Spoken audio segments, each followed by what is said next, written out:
विविधा, विविध भारती के विविध रंगी कार्यक्रमों की विविधा।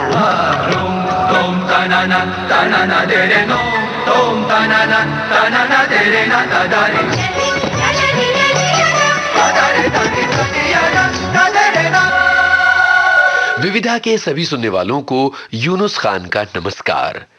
इतिहास की परीक्षा थी उस दिन, चिंता से हृदय धड़कता था, थे बुरे शकुन, घर से चलते ही दाया हाथ फड़कता था।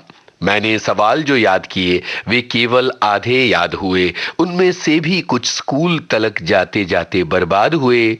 तुम 20 मिनट हो लेट द्वार पर, चपरासी ने बतलाया। मैं मेल ट्रेन की तरह दौड़ता कमरे के भीतर आया, पर्चा हाथों में पकड़ लिया, आंखें मुंदी टुक झूम गया, पढ़ते ही छाया अंधकार, चक्कर आया, सिर घूम गया। उसमें आए थे वे सवाल जिनमें मैं गोल रहा करता था, पूछे थे वे ही पाठ जिन्हें पढ़ डावाडोल रहता था। ये जो पंक्तियां हैं, आपको इनसे ओम प्रकाश आदित्य जी की याद आ गई होगी, खासतौर पर उन लोगों को जिनका कविता से ताल्लुक रहा है। प्रसिद्ध हास्य कवि ओम प्रकाश आदित्य जो कभी भी आते थे मंच पर तो लोगों को हंसाते और गुदगुदाते थे और समाज की विसंगतियों पर कड़ा प्रहार करते थे। विविध भारती के संग्रहालय में खोजबीन करते हुए हमें ओम प्रकाश आदित्य का एक बड़ा ही बेहतरीन इंटरव्यू मिला। ये इंटरव्यू इस मायने में बेहतरीन है कि ये सीधा सादा इंटरव्यू नहीं है, ये असल में एक नोक-झोंक है जिसमें ना तो सीधे तरह से सवाल हैं और ना ही सीधे तरह से जवाब हैं। तो सीधे ओम प्रकाश आदित्य जी का ये टेढ़ा मेढ़ा नोक-झोंक से भरा इंटरव्यू सुन लिया जाए।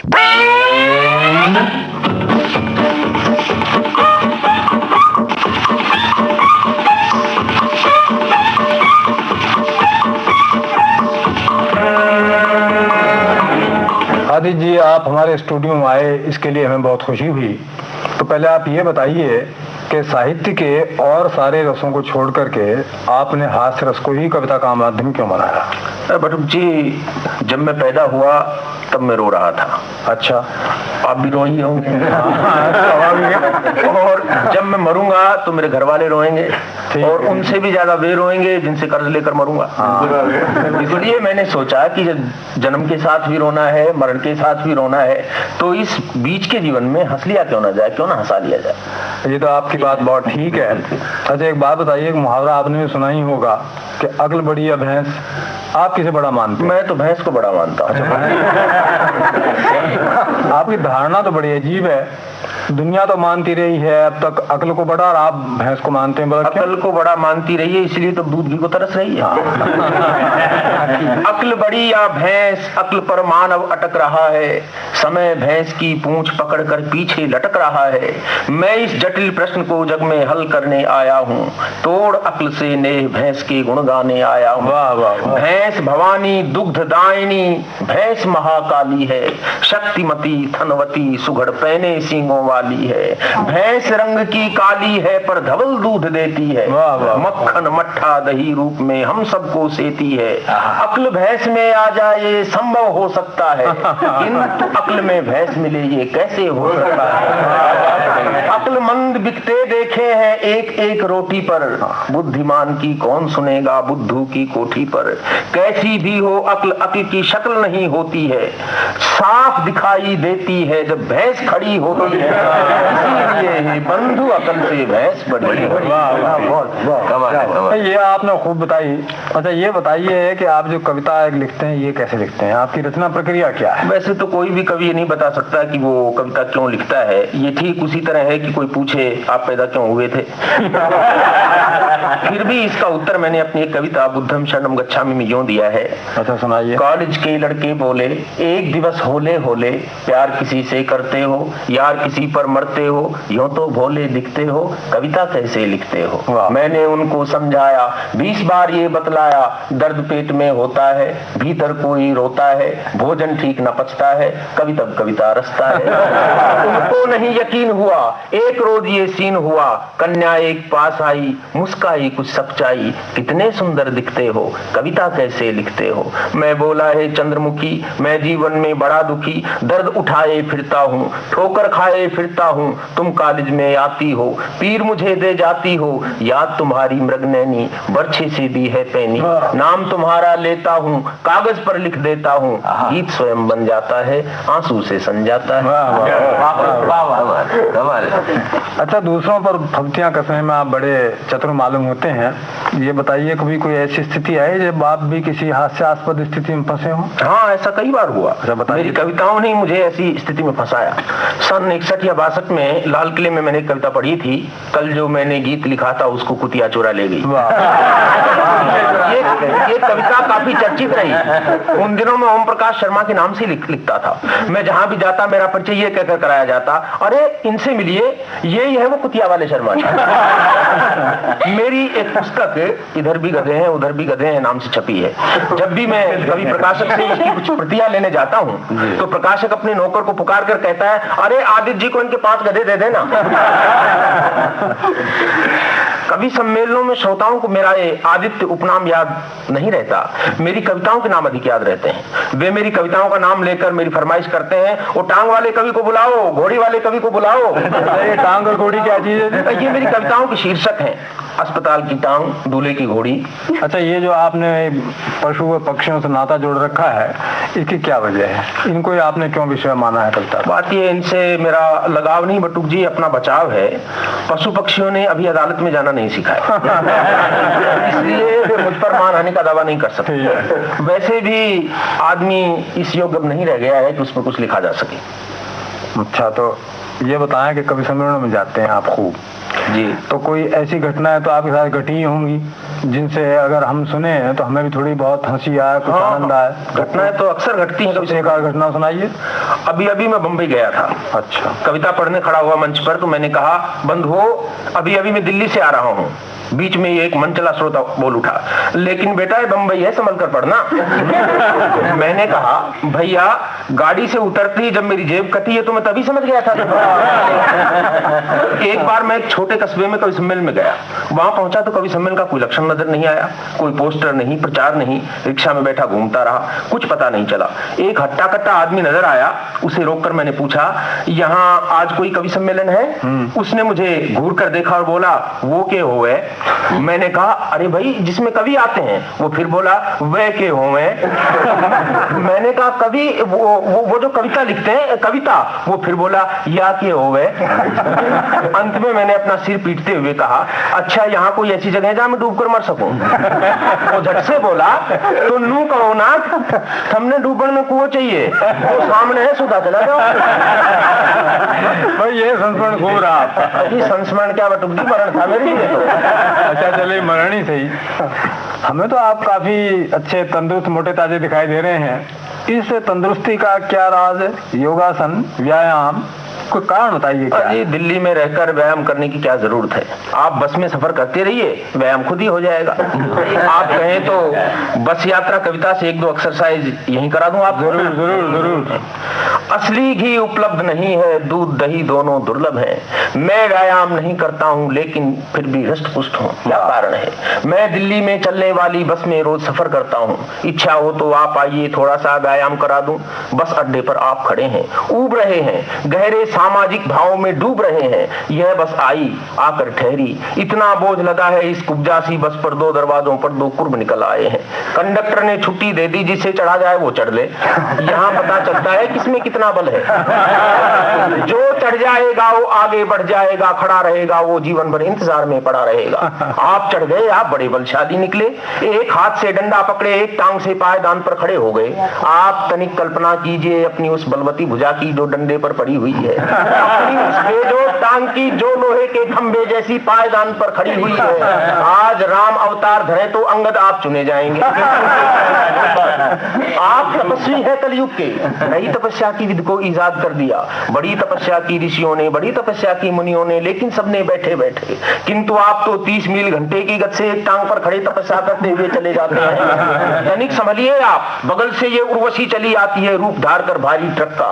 ट्रक ने अगर झपट्टा मारा, दहेज पतन आपका होगा, भंग तपस्या हो जाएगी। इसीलिए बस के भीतर की ओर मसकिए, अंत अंतर्मन की ओर बैठिए, आगे वालों को पीछे से आप ठेलिए, पीछे वालों के रेले को मजबूती से आप झेलिए।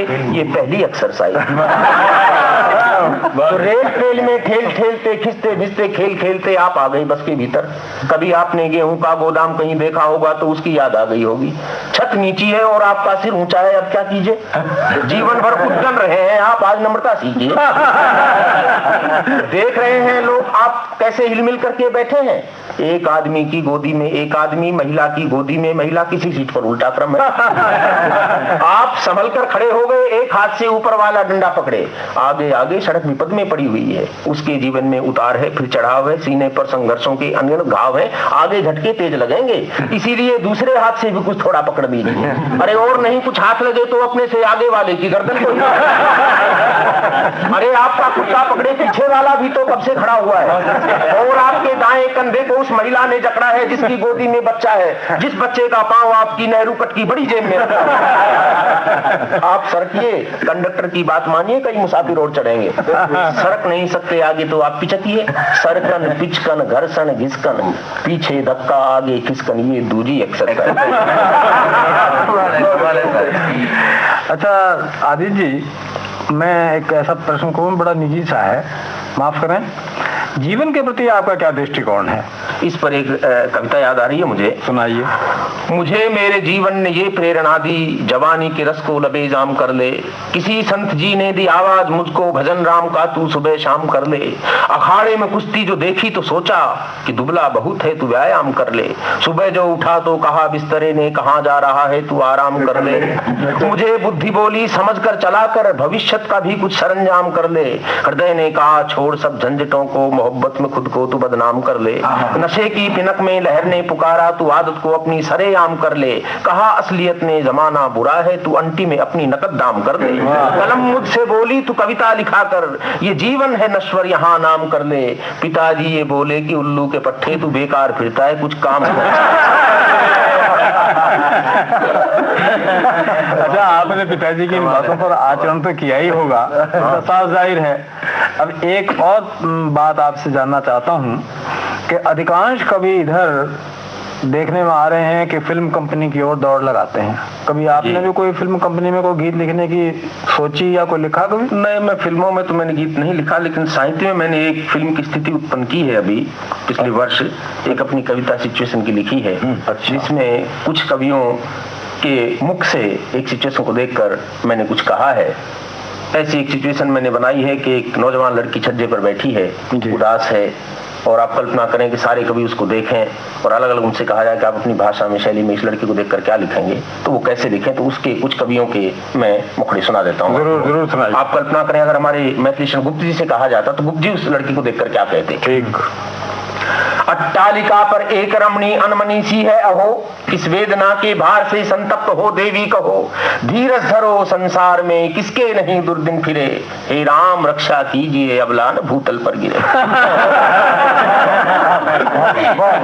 और काका हाथरसी जी क्या कहते हैं? अच्छा, काका जी कहते, गोरी बैठी छत पर कूदन को तैयार, नीचे पक्का फर्श है भली करे करतार, भली करे करतार ने कोई दे दे धक्का, ऊपर मोटी नार की नीचे पतरे कक्का। कहे काका कबीराय अरे मत आगे बढ़ना, उधर कूदना मेरे ऊपर मत गिर पड़ना। और इसी को देखकर हमारे वीरस के प्रसिद्ध कवि श्यामनारायण जी पांडे, जिन्होंने हल्दी घाटी महाकाव्य लिखा, वो अपनी वीरस की भाषा में क्या कहते?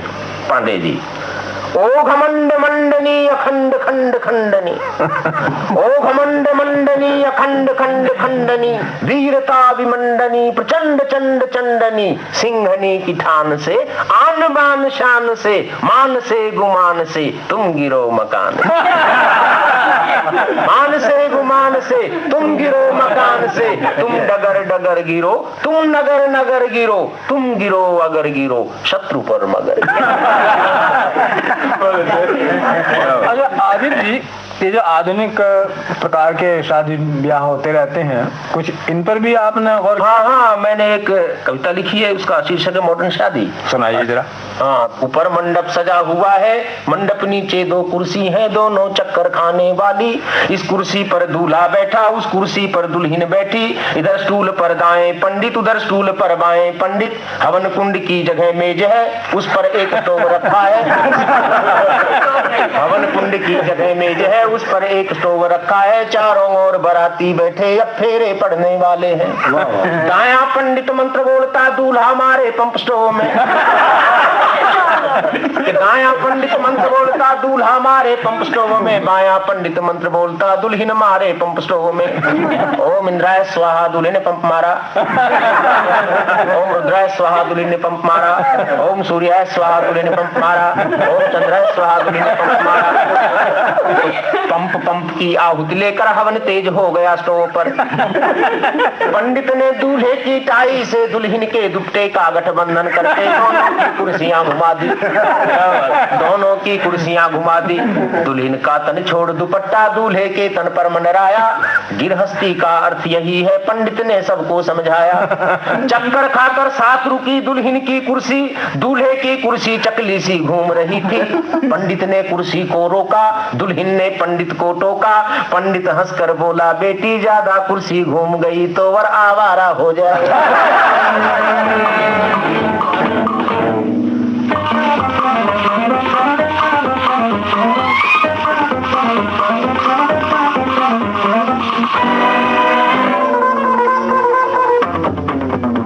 भाई, विविधा की शुरुआत कविता से हुई है, तो इस सिलसिले को आगे बढ़ाया जाए। और अब हम याद कर रहे हैं पंडित नरेंद्र शर्मा को। 28 फरवरी 1913 को पंडित नरेंद्र शर्मा का जन्म हुआ था और वो कविताओं की दुनिया के मुसाफिर थे। कविताई में वे बेहद सक्रिय थे और हिंदी के महत्वपूर्ण कवियों में उनकी गिनती होने लगी थी। आगे चलकर वो मुंबई आए और बॉम्बे टॉकीज से जुड़ गए। यहाँ दिलचस्प बात यह है कि पंडित नरेंद्र शर्मा ने उस जमाने में गीत लिखने शुरू किए जब हिंदी कविता की दुनिया में फिल्मी गीतकारी को बहुत अच्छा काम नहीं माना जाता था। एक और दिलचस्प बात बताएं कि जब दिलीप कुमार अभिनेता बने तो उनके सामने 3 नाम रखे गए थे विकल्प के तौर पर, और ये 3 नाम रखे थे पंडित नरेंद्र शर्मा ने, और इसमें से दिलीप नाम का चुनाव यूसुफ खान ने किया और वो बन गए थे दिलीप कुमार। तो ये दिलचस्प घटनाएं हमने आपको सुनाई और पंडित नरेंद्र शर्मा की स्मृति को नमन करते हुए हम डॉक्टर भूपेन हजारिका का गाया हुआ वो गीत सुनवाते हैं जो हमारी स्मृतियों में बसा है, जो गंगा का गौरव है।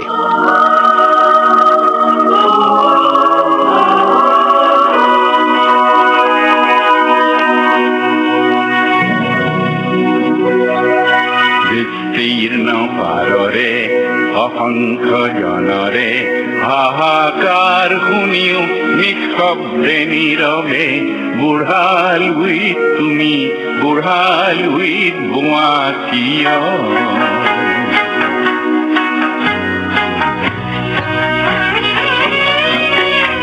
विस्तार है अपार प्रजा जोन पार करे हाहाकार निशब्द सदा ओ गंगा तुम ओ गंगा बहती हो क्यों विस्तार है अपार प्रजा जोन पार करे हाहाकार निशब्द सदा ओ गंगा तुम गंगा बहती हो क्यों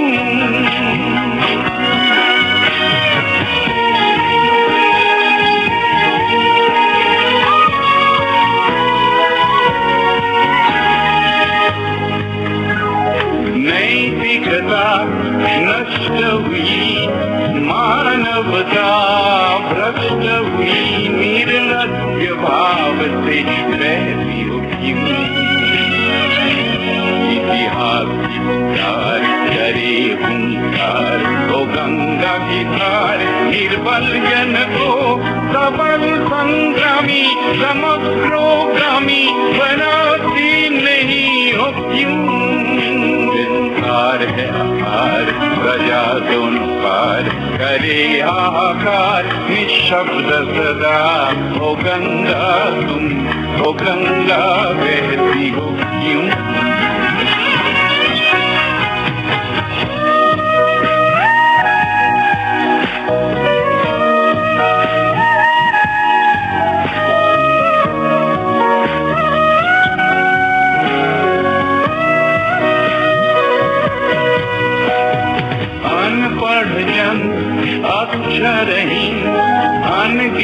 नयन खाद्यविहीन नेत्रविहीन देख मौन हो क्यों।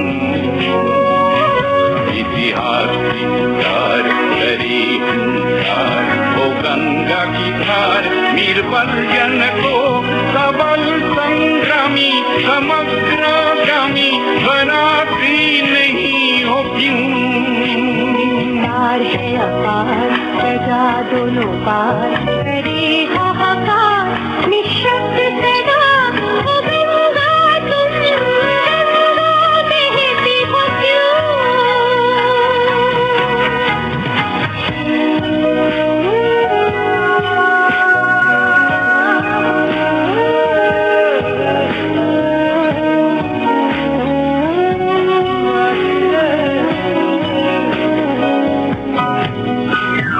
व्यक्ति रहे व्यक्ति केंद्रित सकल समाज व्यक्तित्व रहित निष्प्राण समाज को छोड़ दिन क्यों।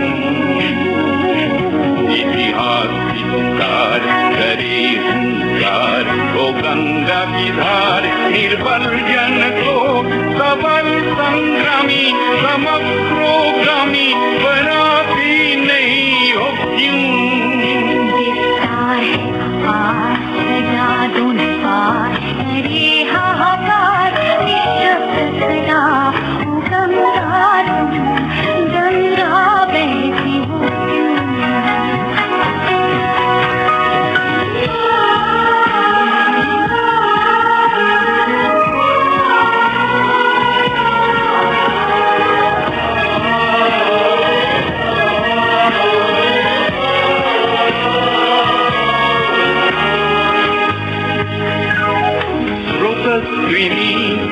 क्यों न रही तुम निश्चय इतन नहीं प्राणों में प्रेरणा तेरी क्यों।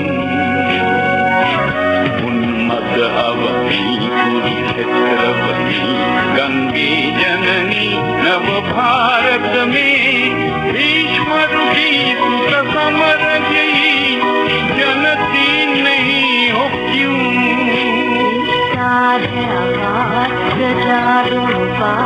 करे हाहाकार निशब्द सदा ओ गंगा तुम गंगा बहती हो क्यों।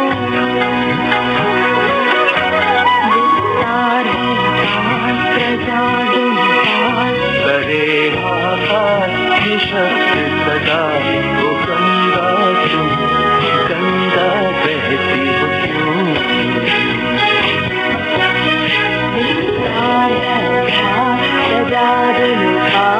करे हाहाकार निशब्द सदा ओ गंगा तुम गंगा तुम ओ गंगा तुम गंगा बहती हो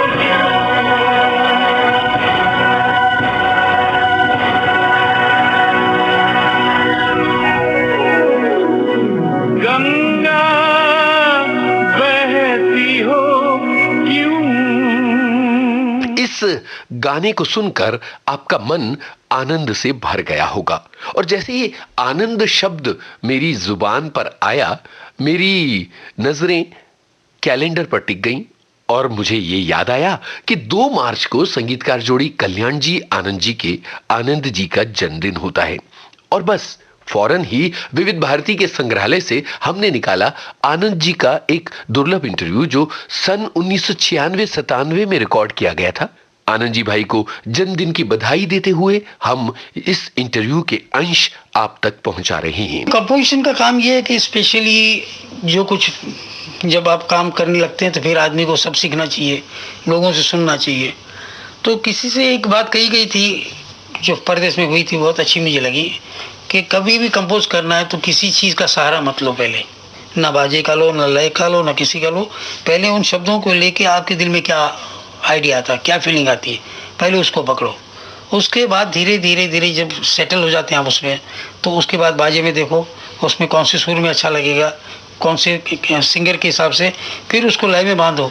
तो इस तरह से होता है एक गाना जो बनेगा वो उसका पहला भाव जो है बहुत अच्छा निकलेगा। तो जैसे मैं एक एग्जांपल दूं आपको, कि प्यारी बहनियाँ जो गाना बना था, हम लोगों ने हर वक्त ये देखा कि फोक खास घूमते रहे शो में, तो हर वक्त देखा कि इंस्ट्रूमेंट लोगों को कौन से पसंद आते हैं, जो अवेलेबिलिटी इंस्ट्रूमेंट की है, जनरल फीलिंग लोगों की क्या है। जैसे गोविंदा एक वक्त के लिए गाना है, प्यारी बहनियाँ अलग वक्त के लिए, भूल चली अलग वक्त के लिए, ओम जय जगदीश्वर हरे पूजा के वक्त के लिए। तो ऐसे गाने जब भी हमको मौका मिलता है तो उसको हम डालने की कोशिश करते हैं। तो सुल्तान भाई ने दाता में हमें कहा कि भाई एक गाना चाहिए जहाँ बहन के लिए, जैसे वो बनाया था प्यारी बहनियाँ, वैसा ही गाना चाहिए और एक धमाके वाला गाना चाहिए। अब उस वक्त अनुभूति ये हुई कि मेरी लड़की थी, वो लंदन में थी, उसका फ़ोन आया और उसने कहा कि डैडी कैसे भी करके आ जाओ। उसकी फर्स्ट डिलीवरी थी पहले, तो बोली, मैं बोला बेटा मैं अभी तो नहीं आ सकता हूँ। तो उसने एक बात कही जो मुझे बहुत अपील भी की और मैं बड़ा डिस्टर्ब भी हो गया उससे। उसने यही बात की कि बेटी को एक बार डैडी को भेज दिया घर से, उसके बाद कोई उसका अधिकार नहीं रहता, सिर्फ बच्चों का ही रहता है। अब बात तो खलने लगी मुझे उसकी। तो जैसे ये गानों पे सिचुएशन में बैठे तो बोले कि अक्सर ये होता है कि शादी के गाने जो होते हैं उसमें हम बोलते हैं कि प्यारी बहनियाँ तू जाने की बात करते हैं और नसीहत देते हैं, उसको निकाल देते हैं। तो मैंने सुल्तान भाई को भी ये कहा, अर्जुन जी अनजान जी भी बैठे थे कि भैया इसमें मुझे ये चाहिए कि लड़की भी कुछ कहना चाहती है कि वाई मी ओनली, मुझे इस घर से क्यों निकाला जाता है और क्यों नहीं, जो भाई हैं वो क्यों रहते हैं। तो एक वो समझ लीजिए जो गाना बना, ये गाना था वो बाबुल का ये घर गोरी कुछ दिन का ठिकाना है। तो इस गाने में उस वक्त सारे कोरस वाले रो रहे थे, कोई ड्रामा नहीं था, अलका रो रही थी, मुख्य अपने किशोर दा भी इतने ये हो गए थे। और सबसे जल्दी गाना इसलिए रिकॉर्ड हो गया कि हमको वो मूड जो बना था गाने का, उसके लिए हमने और टेक्निकल बातों पे ध्यान नहीं दिया। तो जब भी ये गाना आता मैं रोते रहता हूँ, अभी भी गाना आता तो मैं रोता हूँ। लेकिन खास बात ये है कि अलका की शादी में उसने खास इंस्ट्रक्शन दी थी अपने भाई को, बोले ये गाना नहीं बजाना तुम, बोले मुझे वो सुन के मैं डिस्टर्ब हो जाऊँगी, और बोले वो मजाक लेकर। और मतलब इतना इम्पैक्ट उस गाने का उसको भी था कि उसने उस दिन वो गाना बजाने नहीं दिया। अब एक गाने का किस्सा सुनाऊं आपको मैं। सुहागरात में एक गाना था जिसमें लड़की को अपने पति के लिए वरदान देना है कि तुम सुखी रहो, तुम जो जियो, ये सब चल रहा था।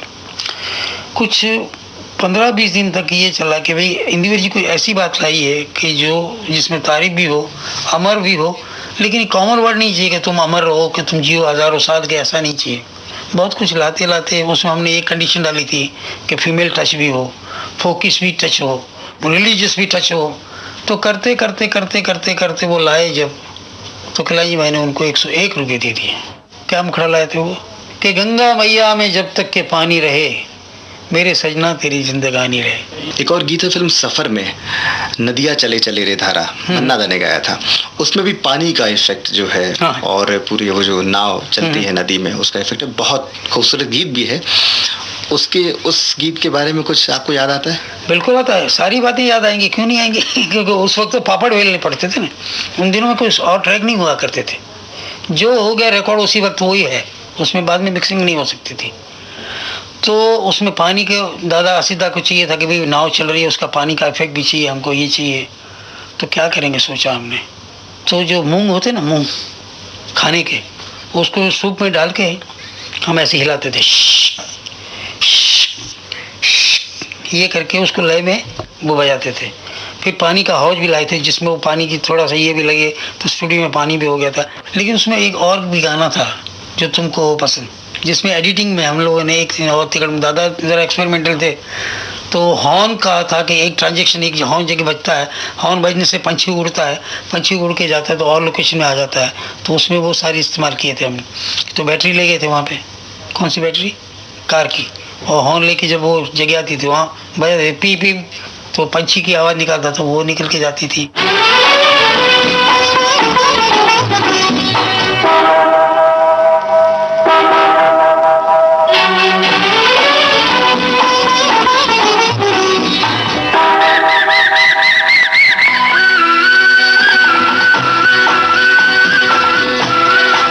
कल्याण जी आनंद जी की जोड़ी का सफर बेमिसाल रहा है।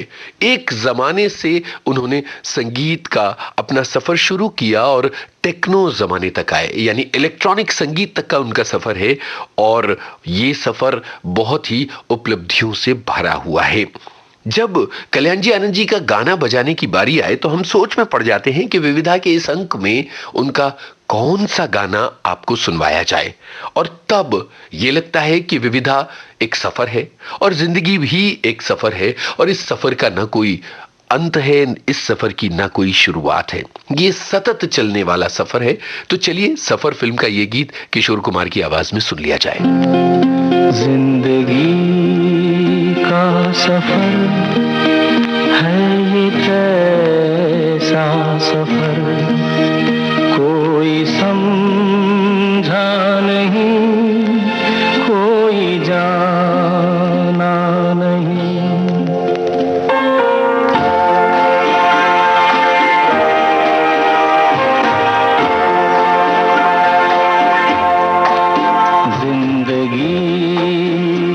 सफर है ये कैसा सफर, कोई समझा नहीं, कोई जाना नहीं। है ये कैसी डगर, चलते हैं सब मगर, कोई समझा नहीं, जाना नहीं।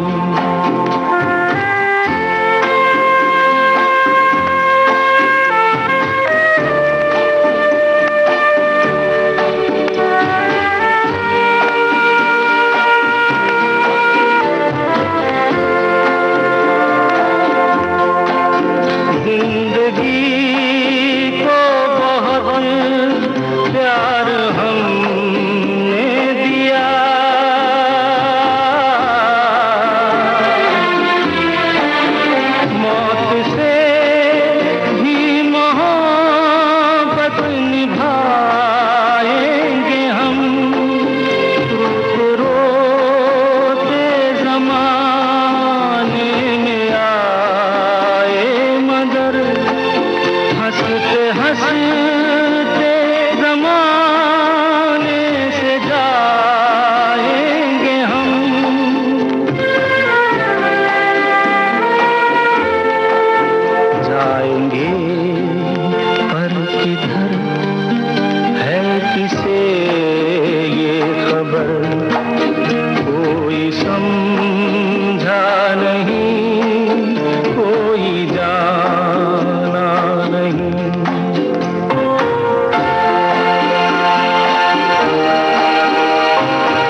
के इस अंक को हमने कहानियों, संगीत और कविता से सजाया है। अभी तक आप तक कोई कहानी नहीं पहुंची, तो चलिए अब सुनते हैं मुद्रा राक्षस के स्वर में उनकी कहानी नव निर्माण। आपको बता दें, मुद्रा राक्षस का ताल्लुक साहित्य से भी रहा और वे लखनऊ आकाशवाणी से भी संबद्ध रही हैं। सुनिए मुद्रा राक्षस की कहानी नव निर्माण। अमलदा उठे और आत्मविश्वास से लंबे लंबे डग भरते कमरे से बाहर निकल गए।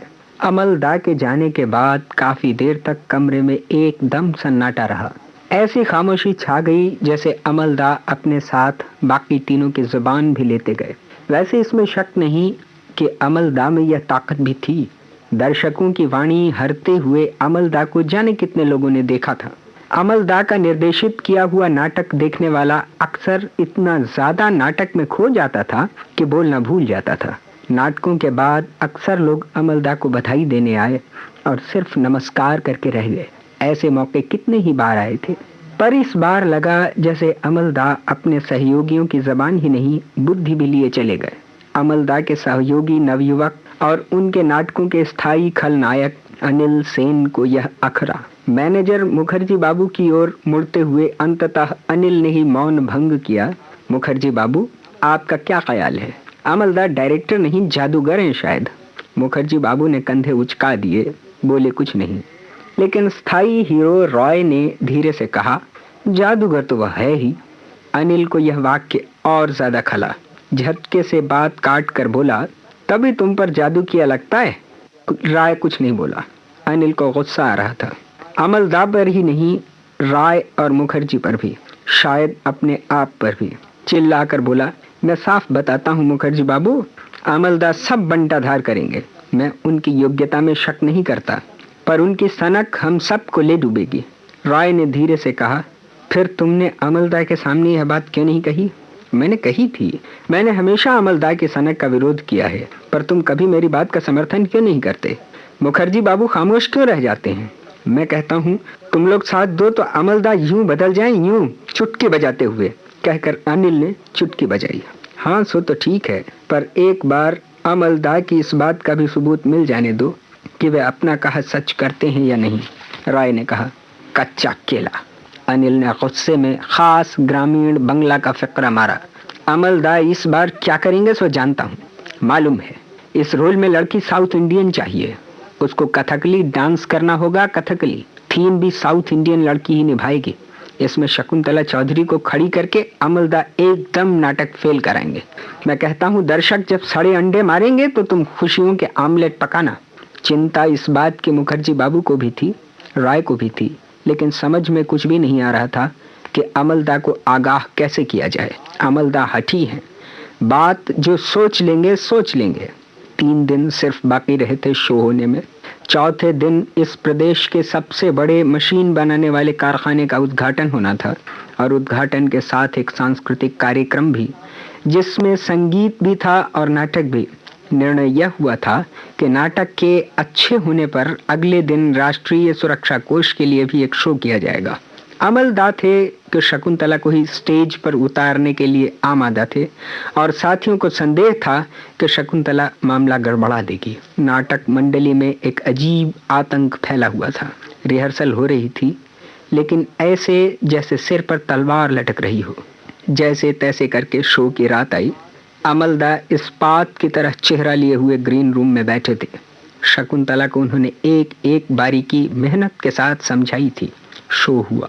अमलदा ने अपनी आन रख ली, या कहा जाए कि शकुंतला चौधरी ने अमलदा की आन रख ली। सारे नाटक में शुरू से आखिर तक शकुंतला ही छाई रही और दर्शक उठे तो जैसे नाटक के प्रभाव से नहाए हुए। खलनायक अनिल इतना जल भुन गया कि ग्रीन रूम में अकेले बैठा देर तक सिगरेट फूंकता रहा। मुखर्जी और रॉय बार बार शकुंतला चौधरी की प्रतिभा को सराह रहे थे और शकुंतला अमलदा के कुशल निर्देशन के प्रति कृतज्ञ हो रही थी। निश्चय हुआ था कि अगले दिन भी शो होगा और उसकी आय का सारा पैसा राष्ट्रीय सुरक्षा कोष में जाएगा। रात 11 बजे तक चर्चा चलती रही और तब सारे कलाकार थक कर होटल की ओर लौटे। रास्ते में मुखर्जी ने अमलदा के कंधे पर हाथ रखकर एक बार फिर उन्हें बधाई दी। अमलदा सिर्फ मुस्कुरा दिए। मुखर्जी बाबू बोले, अमलदा, आज के आपके शो ने मुझे अभिभूत कर लिया, सच। अच्छा अमलदा, एक बात बताइए, आपको कैसे इस बात का विश्वास हो गया कि शकुंतला चौधरी दक्षिण भारतीय लड़की का रोल इतनी सफलता से कर लेगी? इससे पहले तो कभी उसने ऐसा रोल किया नहीं था। अमलदा ने सिगरेट सुलगाते हुए कहा, बहुत मामूली बात है मुखर्जी बाबू। मैंने शकुंतला चौधरी में विश्वास नहीं किया, बल्कि भारतीय परंपरा में विश्वास किया था। जानते हैं मुखर्जी बाबू, भारत की संस्कृति ही नहीं, भारत का तमाम संस्कार, भारत के तमाम आध्यात्मिक पूंजी, तमाम प्रादेशिक भेद और दूरियां होते हुए भी एक जगह इस देश की सारी जनता को एक प्राण एक मन करते हैं। कथकली नृत्य शकुंतला को आता था, उसने सीखा था। बताओ मुखर्जी बाबू, यह आश्चर्य नहीं है क्या कि 1000 मील दूर दक्षिण का यह नृत्य बंगाल की लड़की सीखे? हाँ, आश्चर्य तो जरूर है, पर ऐसी हमारी परंपरा ही रही है। मुखर्जी बाबू ने कहा, बस यही रहस्य रहा है मेरे चुनाव का। एक सांस्कृतिक आत्मा है जो सारे भारतवासियों में एक प्राण है। इसी को हम जन मन गण की चेतना कह सकते हैं। इसी चेतना पर विश्वास करके हमने शकुंतला चौधरी को चुना मुखर्जी बाबू, और हमारा नाटक सफल हुआ। मुखर्जी ने कहा, अमलदा, शायद आपकी बात सही है। यही एक रहस्य है कि भारत ने इतने कम अरसे में ही स्वाधीनता के बाद अपने आप को एक मजबूत राष्ट्र बना लिया। इसी कारखाने को देखो जिसका उद्घाटन आज हुआ है। इसी तरह कितनी ही दिशाओं में हमने औद्योगिक क्रांति खड़ी कर दी है एशिया में। शायद यह हमारी सांस्कृतिक मजबूती ही है। निश्चित रूप से, अमलदा ने कहा, निश्चित रूप से मुखर्जी बाबू, और यही बल है हमारे पास, संस्कृति और प्रगतिशील औद्योगिकता का बल, जो हमारे राष्ट्र की रीढ़ है। इसी के बल पर हम अपने देश की रक्षा करेंगे। विविधा के इस अंक को हम संगीत से सजाते जा रहे हैं।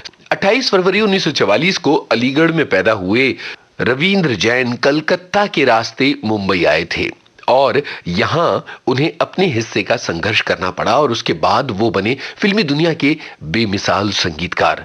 ऐसे संगीतकार जिनके गाने जन जन की जुबान पर हैं। नदिया के पार फिल्म के इस गाने का एक अंश सुन लीजिए, आपको एहसास हो जाएगा कि रविंद्र जैन का संगीत कितना असरदार हुआ करता है। कौन दिशा में लेके चला रे बटुहिया, कौन दिशा में लेके चला रे बटुहिया, कौन दिशा में लेके चला रे बटुहिया। ठहर ठहर ये सुहानी सी डगर, जरा देखन दे, देखन दे। मन भर माए नैना बांधे ये डगरिया, मन भर माए नैना बांधे ये डगरिया। कहीं गए जो ठहर दिन जाएगा गुजर, गाड़ी हाँकन दे, हाँकन दे।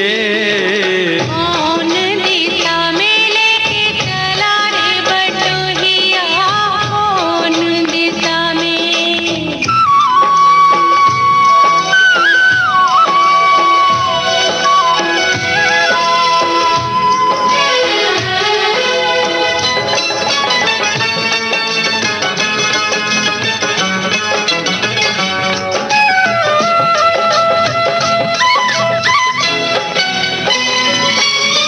पहली बार हम निकले हैं घर से, किसी अनजाने के संग हो। अनजाने से पहचान बढ़ेगी तो महक उठेगा तोरा अंग हो। महक से तू कहीं बहक न जाना, महक से तू कहीं बहक न जाना। ना करना मोहे तंग हो। तंग करने का तो से नाता है गुजरिया, तंग करने का तो से नाता है गुजरिया। ठहर ठहर ये सुहानी सी डगर, जरा देखन दे, देखन दे। कौन दिशा में लेके चला रे बटुहिया, कौन दिशा में।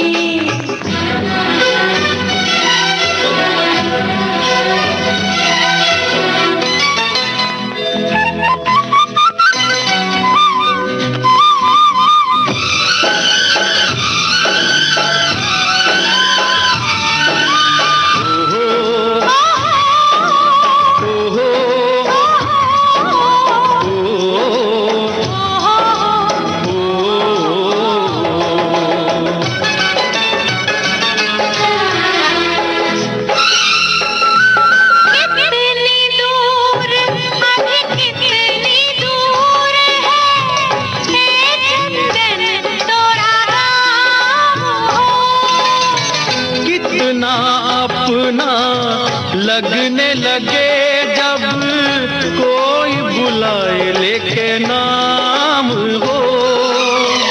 नाम न ले तो क्या कह के बुलाए, नाम न ले तो क्या कह के बुलाए, कैसे कराए काम हो।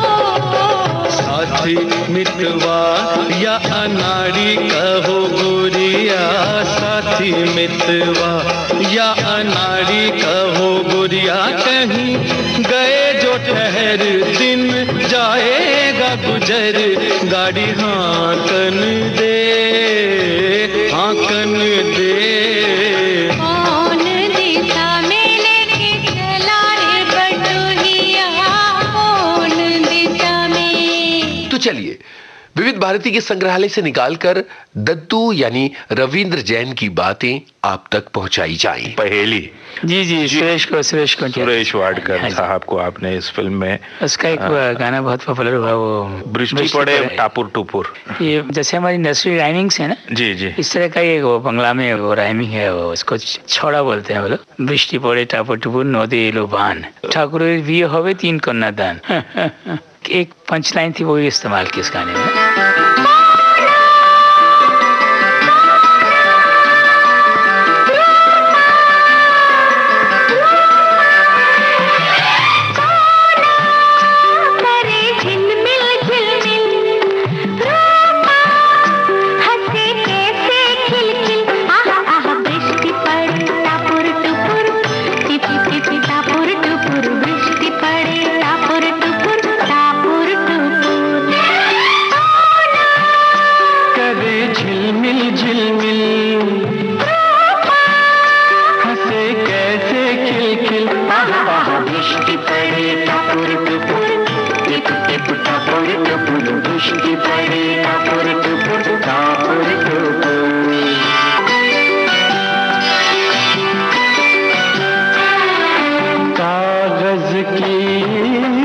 छोटी सी नैया जलती लहरें जिसकी वैया, कागज की छोटी सी नैया, जलती लहरें जिसकी की वैया। किसी नैया पे सवार चलते चले नदिया के पार, हाय हाय गम जहाँ मधुर मधुर मीठी मीठी मधुर मधुर दृष्टि पड़े टापुर टुपुर टापुर टुपुर। आज हमारे यहाँ जो लोग आ रहे हैं, हाँ। उनमें सुयोग्य है, सीखा हुआ है और गुरु शिष्य परंपरा से सीखा है उसने। जी लाल जी वसंत उसके गुरु जी, उनके दर्शनों का भी, उनके संसर्ग का भी सौभाग्य मिला मुझे। तो ये ब्रजनारायण जी का जो सुर श्रृंगार का जो कॉन्टेस्ट था, उसमें से सुरेश को हम चुन के लाए थे और उसने बहुत अच्छी चीज़ें मेरे लिए गाने गाए हैं। राज साहब के यहाँ भी गंगा में उसने गाया और बहुत सी फिल्में मेरी गाई हैं। उसका टेस्ट मैंने जिस गाने से लिया था वो सुना रहा हूँ आपको जी। मैं बॉम्बे में रिकॉर्ड कर रहा था, सुरेश को बुलाया मैंने और ये गज़ल उसको कहा कि ये कहा, हजारों दोस्त हमदम हम नवा हैं, हजारों दोस्त हमदम हम नवा हैं, मगर तन्हाइयाँ अपनी जगह हैं, मगर तन्हाइयाँ अपनी जगह हैं, हजारों दोस्त हमदम हम नवा हैं। बीच में देखिए दादू, ये हमने बड़ी लंबी छलांग लगा दी, सन 72 से सीधे सन 78 पे छलांग लगा दी। बीच में एक बहुत महत्वपूर्ण फिल्म हम छोड़कर आगे बढ़ गए, और वो फिल्म जिसमें भी एक नए गायक को आपने मौका दिया, चित चोर, जहाँ यशुदास साहब, पंडित यशुदास जी जी जी, बहुत आवाज का धनी और पांडित्यपूर्ण उसकी प्रतिभा जो है ना। जी हाँ। और मुझे बासु भट्टाचार्य जी ने एक दिन बुलाया, वो कुछ श्लोक सुनाए जी, और मुझे कहा कि ये गोलटा तुम सुनो और एक गान कराओ के दिए, इसको बुलाओ, इसको आवाज़ सुनो। तो चिचोर में मुझे नई आवाज़ की जरूरत थी, अमूल पालव करके जी, मुझे लगा कि बिल्कुल सांचे में ढला हुआ है।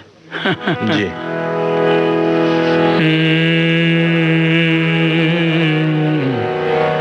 इस गीत के लिए मुझे बड़े बड़े लोगों से दाद हासिल हुई है, जिनमें एक नाम लेना चाहूँगा, स्वर्गीय सुधीर फड़के साहब का।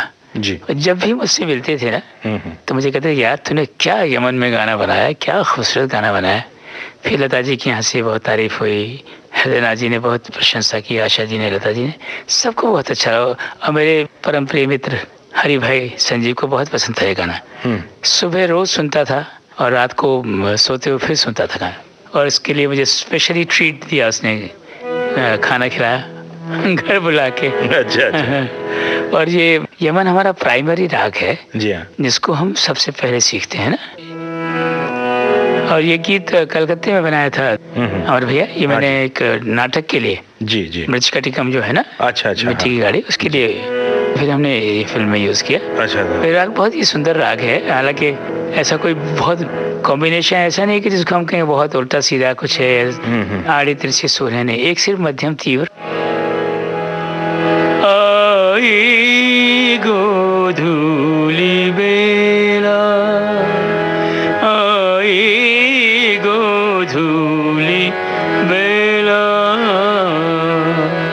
संध्या बाती करके साथी, संध्या बाती करके साथी, गाओ यमन अलबेला,